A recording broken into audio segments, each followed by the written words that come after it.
नमस्कारम दोस्तों। आज का सवाल है कि क्या दान देने से मुक्ति मिलती है, क्या शांति मिलती है।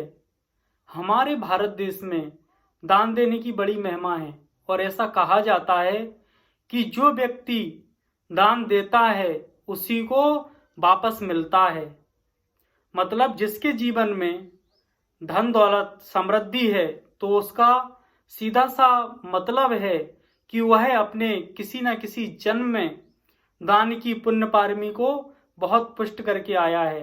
मतलब वह बहुत धन दौलत बांट करके आया है, तभी उसे वापस प्रकृति से सब कुछ मिल रहा है। लेकिन क्या वास्तव में दान देने से मुक्ति मिलती है, शांति मिलती है? ऐसा नहीं है। यदि दान देने से मुक्ति मिलती, मुक्ति इतनी सरल होती, इतनी सस्ती होती तो उसे हर कोई हासिल कर लेता। लेकिन वास्तव में दान इसलिए नहीं दिया जाता कि उसके बदले हमें क्या मिलेगा। यदि दान देते समय हमने फल की इच्छा कर ली तो फिर वो दान देना हमारा व्यर्थ हो जाएगा। फिर वो दान कहाँ रहा, वो तो एक इन्वेस्टमेंट हो गया जो हम दे रहे हैं इसलिए कि हमें वापस कई गुना होकर मिलेगा। बल्कि दान हम इसलिए देते हैं कि हमारे भीतर इंसानियत की भावना पैदा हो। कोई गरीब है, कोई दरिद्र है और हमें लगता है कि हम उसकी जरूरत को पूरा करें, और हम यदि उसकी जरूरत को पूरा करते हैं तो हम सही मायने में इंसान हैं। और यही दान करने का उद्देश्य होता है कि हमारे भीतर इंसानियत पैदा हो।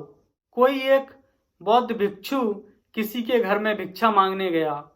उस घर की स्त्री ने कहा कि हमारे पास में देने को कुछ भी नहीं है। उस भिक्षु ने कहा कि जो पास में मिट्टी पड़ी है उसको उठा करके आप मेरे कमंडल में डाल दो। और वह मिट्टी लेकर के वापस लौट आया। उसके संग में जो था उसको यह बात हजम नहीं हुई। उसने पूछा कि आपने ऐसा क्यों किया, आपने उससे मिट्टी क्यों ली। तब उस बौद्ध भिक्षु ने समझाया कि इसके जीवन में जो दरिद्रता है इसका कारण ये है कि इसने अपने पूर्व जन्म में कभी किसी को कुछ दिया नहीं, इसके कारण इसके इस जीवन में दरिद्रता है। ये मिट्टी मैंने इसलिए ली क्योंकि इसके भीतर देने की भावना जागृत हो, और जब इसके भीतर देने की भावना जागृत होगी तब इसके पास में सब कुछ आने लगेगा।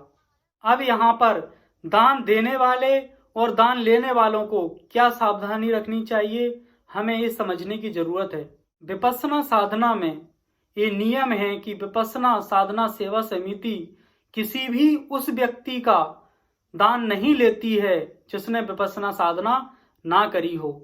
क्योंकि जिसने साधना नहीं करी होगी वह धर्म के सही मायने नहीं समझता होगा, और जो धर्म के सही मायने नहीं समझता है वह यह भी नहीं जानता होगा कि धन को किस तरीके से कमाया जाना चाहिए। क्योंकि पहले जो धर्म के लिए दान देना चाहता है उसका चित्त शुद्ध होना बहुत जरूरी है, उसका धार्मिक होना बहुत जरूरी है। बगैर उसकी चित्त शुद्धि के दिया गया धन धर्म की जगह अधर्म कराने लगता है। और यदि कोई व्यक्ति इसलिए दान देता है कि उसे तथाकथित धर्म गुरुओं द्वारा डरा दिया गया है कि यदि आप दान नहीं दोगे तो आपको नरक मिलेगा, आपके देवी देवता नाराज हो जाएंगे, तो फिर ये दान नहीं हुआ, ये तो फिरौती हो गई। और दूसरा हमें ये ध्यान देने की जरूरत है कि दान दिया किसको जाए। यदि हम किसी ऐसे व्यक्ति को दान देते हैं जो हमारे द्वारा दिए गए धन से शस्त्र खरीद लेता है और उस शस्त्र के द्वारा वह किसी की हत्या कर देता है, तो हम भी उसके उस पाप कर्म में सहयोगी हो गए। और यदि हम किसी ऐसे व्यक्ति को दान देते हैं जो हमारे द्वारा दिए गए धन से ऐसे साधन संसाधन इकट्ठे करता है कि हमारे समाज की बहन बेटियों के साथ में दुराचार करता है, तो उसके इस दुराचार में, इस पाप कर्म में हम उसके सहयोगी हो गए। आसाराम और राम रहीम ने जो कुछ किया है, जितने वो दोषी हैं उनके साथ में समाज के वो लोग भी दोषी हैं जिन्होंने उनको इतने साधन और संसाधन और धन उपलब्ध कराया जिससे वो इतने बड़े अधर्म का संसार खड़ा कर सके।